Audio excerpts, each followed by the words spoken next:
If you're having struggles in your wholesaling business, you're going to want to watch this. You're going to hear some things you don't probably want to hear, but I'm here to keep it honest with you, and I'm here to give you my honest advice.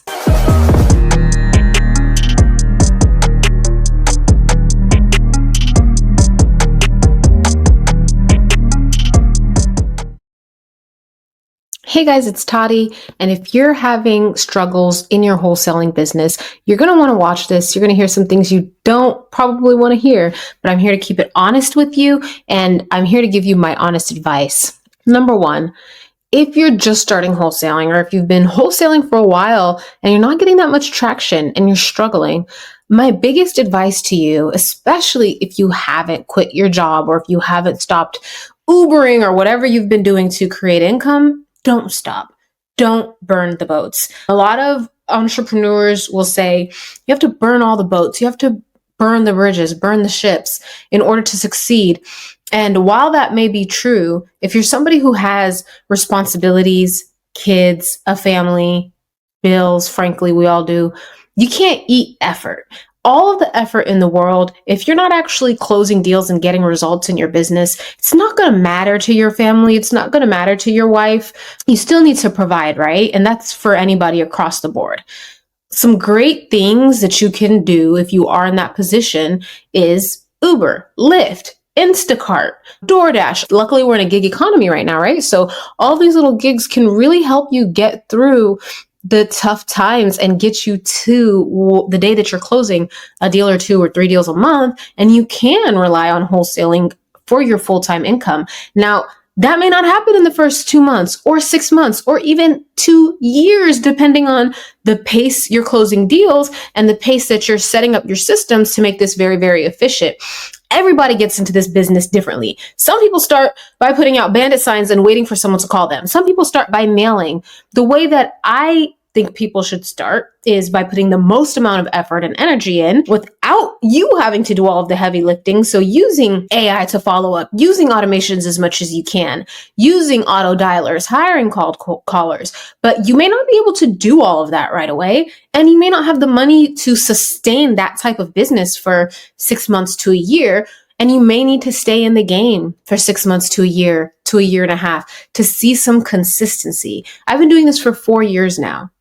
I have had months where we're only closing a deal or two, and I had people on my team, so I had to pay people, and I was just taking home enough to continue to market and get to the next month. And that sucks. It sucks to run a business that literally makes $25,000, $35,000, and you don't really get to keep much of it because there's so many marketing expenses, especially if you haven't got your marketing dialed in, especially if you don't know which marketing channels are working and how much you're spending and how many deals you're actually able to get from that. Until then, everything is kind of like a prediction, and you're spending money on all these new tools or new marketing channels, and you may not be ready to spend that money, but it sounds good and it sounds like that thing that's going to help you close more deals, so you do it. So 1 month you might spend $6 or $7 grand getting investor lift because you feel like that's going to be the thing that helps me sell deals and do JVs and all this stuff. You may end up spending a couple $1,000s getting a custom built out CRM. There is never going to be a shortage of people trying to sell you something in this business. So it's really important to maintain a stream of income, whether that is the actual business and you're closing enough deals and you can keep going, or keeping your job or your side hustle or whatever it is that you're doing. The cool thing about real estate today is a lot of it can be done with virtual assistants and AI. So you don't really need to be on your computer 24/7. You can be at your job waitressing. Like if you can pick up a few shifts a week at a restaurant where you're going to make a good amount of money, cash to take home, cover your bills, and maybe pay for $1,000 of marketing expenses a month. If you have that nest egg, if you have that money to continue marketing, to keep you in the game, you're not going to come to a time where you don't have a deal closing. You don't have the cash to spend because you have to pay bills. So now you have to get out of the game. I've seen a lot of people go through that, and it will take you out of the game if you don't have money to spend. You're going to need to pay VAs. You're going to need to pay for softwares and systems. You can keep it to a minimum. I've seen budgets as low as $700, $800 a month. And I've even had months where we were spending $12,000 a month and we were getting still 2 or 3 deals because we hadn't dialed in our acquisitions team and we hadn't dialed in our processes. Right now, we're doing a lot of JV deals. We still have 6 cold callers. We do a little bit of mail, a little bit of pay per lead, but we're not spending $10,000-$20,000 a month every single month without having everything dialed in. And there was a lot of months that I did that. I mean, it's been 4 years. So having high income from closing big deals when I was a one-person team or had a small team, that money I saved up got me through a lot. That money I saved up got me through months where deals didn't close till the next month, months where I had to pay 6 to 8 VAs and deals didn't close, and I still had to pay them the next month to keep the pipeline going. That's a part of the business. So I do think when people say burn the bridges, they're speaking from a place of like motivation, inspiration, and they're speaking from a place of feeling versus reality, especially if you have people relying on you. It's not something that you could just burn and stop making money for 6 months until you get a deal. And if you are burning the bridges, then make sure you're putting all of your effort. Don't burn the bridges and then spend an hour or two hanging out. Make sure that you're putting all of your time in, especially if people are relying on you, because you just burnt the last thing that could support you. And we are here in real life as much as Instagram and people say you can manifest something, although that's true, you can manifest whatever you want.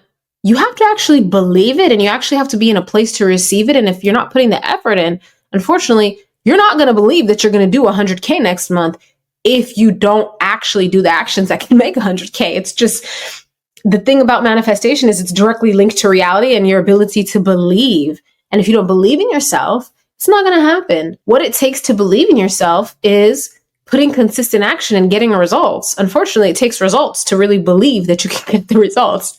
So catch 22. But believe me when I say I've helped over 250 people at this point learn about virtual wholesaling, pick a market, begin marketing, have a lot of success in doing real estate deals, doing wholesale deals. But the people who have the most success, they have some type of income or savings that they're able to leverage throughout their first few months until they can get some consistency and repeatability. And they learn, okay, these zip codes are great. There's tons of buyers who want to buy here. Whenever I get a contract in this area, it's so hot. So I'm going to focus over here and then take that money, come up with a reasonable budget and be consistent in that budget. In the beginning, in your building phase, it's really important not to blow the money on things like cars or trying to buy rentals. I know it's very hard to not do a flip or buy a rental when you're direct to these discounted off-market deals, but it's really important that if you're wholesaling, you stick to wholesaling. In 2021, I bought 9 houses to flip because I'm finding these discounted deals and I'm like, this is amazing. I'm finding so many deals right now. I need to be the one flipping them. But guess what? If you can't be a full-time flipper and a full-time wholesaler, you're going to fall short somewhere. Each business takes a ton of time, energy, effort, team, preparation, systems. And it's not easy to do 2 things, especially when you're just getting started. So when you're getting these deals and you're first to get these deals, don't just buy them. That's number 2. Don't spend your money on anything but growing the actual business you committed to. Wholesaling is a different business than flipping houses. It's a different business than rental properties. And even if you're doing creative finance and you're finding that people don't want to buy these creative finance deals, but I'm getting them so low, I should just close on them. The deal is not free. Fixing up the property is going to cost money. So now you're going to have to start a capital raising business to raise money, or you're going to start to have to get in debt to fix these properties.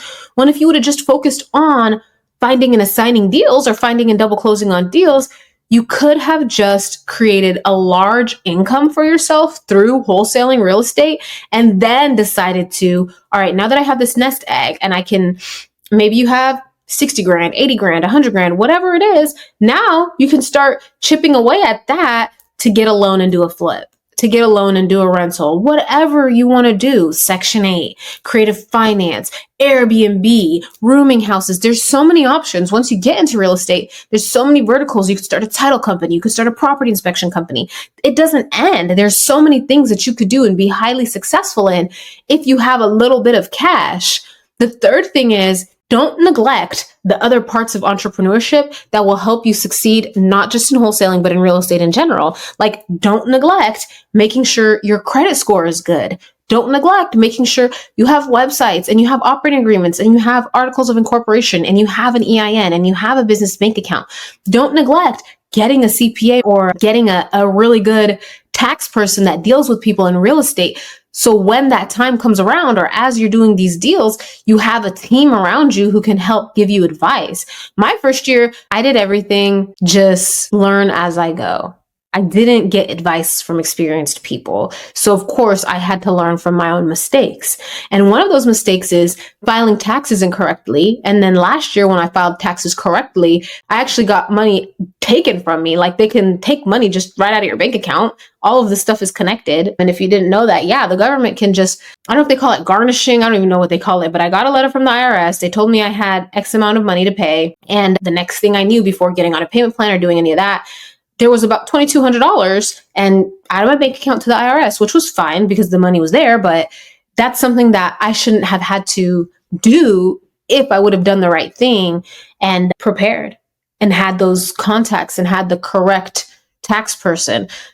There is so many people in this industry, in your market, whatever market you're in, that can recommend you people. All you have to do is ask. All you have to do is ask, who's a wholesale friendly title company? Who's a wholesale friendly or someone who works with wholesalers that does taxes, brokers that work with wholesalers, real estate brokers. There's so many people that can help you if you just ask. Join networking groups, go to meetup.com, join different meetups in your area, your market. And if you're doing virtual, you can do virtual meetups, Facebook groups, etc. People in your market are going to be the best resource because you're going to be filing taxes in that market, right? You create your LLC, you're going to be filing taxes there. So you want to make sure that it's all state specific and you want to make sure you're asking the right people in that market. If you're struggling in a wholesale business, seek help, okay? You don't want to be that person. What was that one old saying where the guy is dying and he's praying to God for help and he's in a hurricane or whatever, and someone comes on a boat and they're like, hey, let me get you out of here. And he's like, no, God's going to help me. And then someone comes on a jetpack and he's like, no, it's okay. God's going to help me. And at the end of it, he dies and goes to heaven. He says, God, where were you? I thought you were going to help me. And he said, I did. I sent the guy on the boat. I sent the guy on the jetpack. Don't be that guy. There is a wealth of information. You're here probably on YouTube or listening to this on something where there is tons of other information. And there's tons of people who have literally set up businesses to help people do this business, to do wholesaling, to do virtual wholesaling, to do house flipping, to do rental property investing, Section 8 investing, group home investing. No matter what niche you're going for, if you're struggling in entrepreneurship, seek help. Wave the white flag. It's okay to get help. I should have got help way before I did.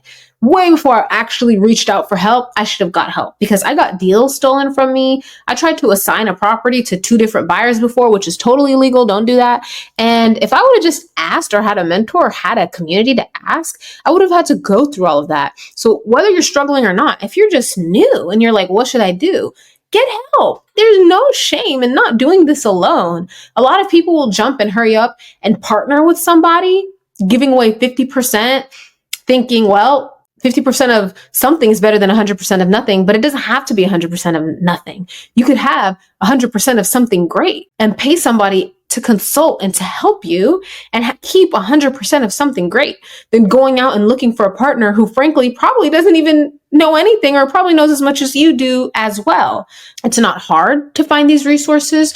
You have to be resourceful in general in this business, and you can do it. You can do this. There's no reason why I can do it. Someone who was just a waitress before this, why my friend Jerry, who was driving Lyft and Uber in Texas, can have a huge rental property portfolio and closed multiple 6 figures his very first year. There's no reason why anyone can't do this business. Jim, one of my mentees from California, who tried to do this business for 2 years until he reached out for help, picked the right virtual market, got 2 contracts his first week, and quit his job at McDonald's less than 90 days later, made $12,500 on his first big check, and is doing 6 figures a year ever since. That was over 2 years ago. There's no reason why you can't do it if a McDonald's worker and a Lyft driver and a waitress could do it. This is a low barrier entry to business. There's nothing overcomplicated about this. It's just following the steps. So if you're struggling, there's a reason why you're struggling. Is it the marketing? Is it the sales? Go get help. Go get help in that. And if you don't know, go get a consultation from someone who can help you. It's that simple. Any business is not easy, right? Entrepreneurship is a journey. You might do really, really well, and then you're going to have dips, and you're going to do well, and you're going to have dips. The point is to get through that. And that's why you don't want to burn your boats. You don't want to burn your bridges. You want to make sure that you can get through these ups and downs. So whatever that income is, that's going to be a steady baseline until your wholesale income becomes a steady baseline. Keep that. Seek help. Reach out for help. Do what you got to do, but make sure that you're good, because being good in real life, having your bills paid, not struggling, not stressing, keeps you in a positive vibration so you can continue to make money, continue to market, continue to close deals. When you get in a financial struggle and strain, it starts to feel like the end of the world. How am I going to do anything? I don't even have 2 pennies to rub together. You don't want to ever be in that position. One of my strengths is I was always a saver. So even when I got into wholesaling, I had savings. It's very important to always keep a nest egg of savings. And if you're not even there yet, reach out to Dave Ramsey's team at Financial Peace University, where they actually help you learn how to get out of debt and start saving money, and even learn the basics and financial principles of budgeting. If that's where you're at, who cares? That's where you're at. We're at where we're at. I'm here reading these books because I'm at where I'm at. I'm not perfect. I'm still in entrepreneurship journey. I'm still needing to learn, and I'm far from where I want to be. So if you're far from where you want to be, don't be discouraged by it. Don't feel bad or don't be embarrassed by it. Own it and learn it and get help from people who are experts in that specific thing. I need to learn how to start paying payroll because, well, there is people on my team that are not commission only, and there's people that are on salary and paying payroll and taxes and then paying myself last and having all these bank accounts set up. That's something that I've learned from reading and from educating myself, because this is something that I hadn't done before. After 4 years in business, 3 years and some change, not 4 years, but after 3 years and some change in business, that's something I hadn't done before. I hadn't learned how to structure things. So it's okay to be where you are. I'm fine with being where I am as long as I'm willing to put everything into getting better. I hope you guys enjoyed this video. I hope it helped. If you're struggling with even getting a deal, even you're talking to sellers and you can't close a deal, this may be something my team and I can help you with. Go to workwithtati.com and you're going to be able to fill out a short form, and it'll be super simple. And we can see if this is something we can actually help you with, closing deals, getting your deals sold. We do partner with people in our community. So you can go to workwithtati.com or watch my YouTube channel, get free resources. I probably have a free workshop or masterclass coming up soon. Join it. Get as much free information as you can that's actionable, that you can actually solve your issue with. Sales training is huge. Get some help with sales training. If not, you can work with my team to help you close your deals. We have something that nobody's ever done before, where we actually partner with people in my community and help them do deals. So there's so many ways that you can get help with your business. You just have to be a little bit resourceful. If you're in a virtual market, reaching out to people in your virtual market, and just stick to the script. Stick to the script, stick to the process, and don't burn your boats. Month after month, you'll start to see progress, and then you will be able to burn those boats and bridges when you know you have consistency in your financial situation and relief in your financial situation. I'm very blessed to not have had to work a job in 4 years. I'm very blessed to be able to be a full-time entrepreneur for 4 years, but it's not as easy for everyone. Everyone doesn't do 6 deals their first month and have that to boost the rest of their wholesaling career. And I get that. And there's no shame in that. Be cool with where you are. Be understanding of where you are, and let's work. Let's work to get better. And I say this with love because I want to see you rise. I want us to rise together. I hope this helped, guys. Share this with someone who's struggling in virtual wholesaling, struggling in wholesaling, and leave a comment, like, subscribe. Even if you hated this, leave a comment of why you hated this, and I'll see you guys next time.